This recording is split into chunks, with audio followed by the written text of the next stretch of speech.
2018 ఎన్నికల తర్వాత వాళ్ళు దళితులను వంచి మంత్రివర్గంలో ఒక్కరికే ఆనాడు మంత్రి ఇచ్చిన ఉప ముఖ్యమంత్రిని మళ్ళీ బర్తరఫ్ చేశారు.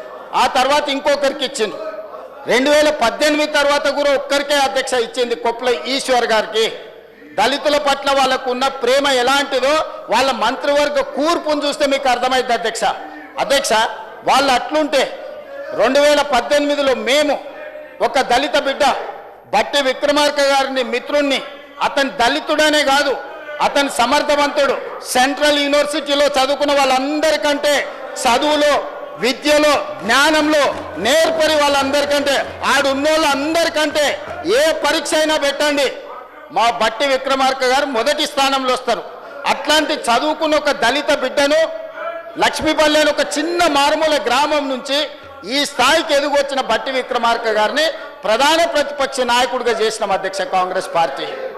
వారు ముఖ్యమంత్రి చేస్తానని చేయకుండా మోసం చేస్తే అది వారి విజ్ఞత. కానీ ప్రతిపక్ష పార్టీలో సీనియర్లు ఉత్తమ్ కుమార్ రెడ్డి గారు, కోమటిరెడ్డి గారు లాంటి, సబితా ఇంద్రారెడ్డి గారు లాంటి సీనియర్ శాసనసభ్యులు ఉన్న సందర్భంలో వాళ్ళందరినీ కూడా కాదని కాంగ్రెస్ పార్టీ బట్టి విక్రమార్క గారిని ప్రధాన ప్రతిపక్ష నాయకుడిగా నియమించారు అధ్యక్ష. ఏం జరిగిందో మీకు తెలియదా అధ్యక్ష? సంవత్సరం తిరగకముందే ప్రతిపక్ష నాయకుడిగా బట్టి గారు అక్కడ నిలబడి ఈ ప్రభుత్వాన్ని నిలదీస్తుండని, ఈ ప్రభుత్వ విధానాలను ప్రశ్నిస్తుండని, ఒక క్వాలిటీ డిబేట్ డిస్కషన్ ఇనిషియేట్ చేస్తున్నాడని కక్షగట్టి ఎమ్మెల్యేలను పార్టీ ఫిరాయించే విధంగా ప్రోత్సహించి ప్రధాన ప్రతిపక్ష హోదా కూడా గుంజుకున్నాడు అధ్యక్ష.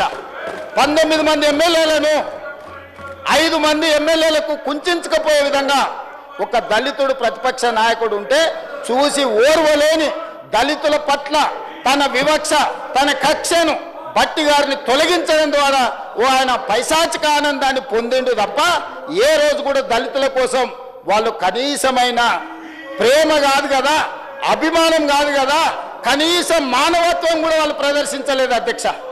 అయినా మానసిక ధైర్యం కోల్పోకుండా ఎన్ని అవమానాలు ఎదురైనా, సభలో మైకి ఇవ్వకపోయినా, సభలోకి రానియకపోయినా మనోనిబ్బరం కోల్పోకుండా ప్రజాక్షేత్రంలో పాదయాత్ర చేసి ఆదిలాబాద్ పిప్పిరి నుంచి మొదలుపెట్టి ఖమ్మం వరకు రోజుల కొద్ది పాదయాత్ర చేసి అదే దళితులు, గిరిజనులు, ఆదివాసీలు, బలైన వర్గాలు, మహిళలు, మైనార్టీలను, విద్యార్థులను, నిరుద్యోగ యువకులను, అమరవీరుల కుటుంబాలను కలుసుకుంటూ సమస్యలు తెలుసుకుంటూ ప్రజా జీవితంలో రాణించింది కాబట్టే ఈరోజు ప్రజాపాలన ప్రభుత్వం ఏర్పడ్డది అధ్యక్ష.